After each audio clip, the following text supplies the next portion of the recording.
Villager बहू का kitchen और मॉडर्न बहू का किचन। तो प्यारे बच्चों, चलिए पढ़ते हैं कहानी की तरफ। शमसा ने अपने दोनों बेटे राघु और राम की शादी की।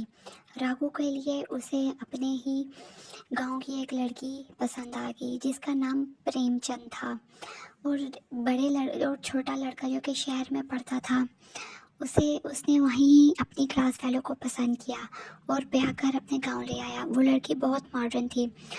वो उसे बिल्कुल भी सादा रहना पसंद नहीं आता था। उसके अंदर बहुत फैशिज्म थी और वो बहुत मॉडर्न और बोल्ड थी। जबकि दूसरी तरफ प्रेमचंद जो कि गांव की सबसे खूबसूरत और सुलझी हुई बावकार और सलीकामंद लड़की थी।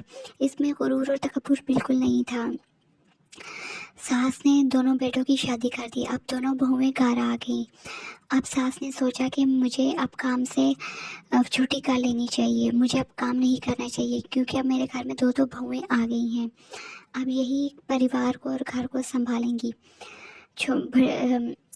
प्रेमचंद तो खुश असलूबी के साथ घर का सारा काम करने लगी।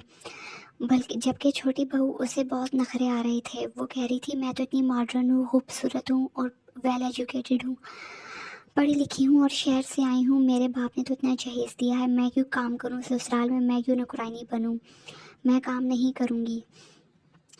तो सारा काम पर बेचारी प्रेमचंद को करना पड़ता। वो सारा दिन किचन में काम करती रहती और घर की सफाइयाँ भी करती, कपड़े भी धोती सबके। जबकि छोटी बहू मज़े के साथ कमरे में घुसी रहती और मोबाइल देखती रहती, या तो मेकअप करती रहती या फैशनेबल ड्रेसेस देखती रहती रोज़। तो इसकी सास बहुत तंग आ गई। उसने सोचा कि अब इन दोनों बहुओं को इलादा कर देते हैं। इन दोनों को इन दोनों को इलादा किचन बना देती हूँ कि खाना पकाना इलादा इलादा करें, वरना सारा काम बेचारी प्रेमचंद को करना पड़ता है। अब प्रेमचंद को लादा और दूसरी छोटी बहू को लादा किचन बना कर दिया गया सहन में। प्रेमचंद मज़े मज़े के खाने बनाती, जबकि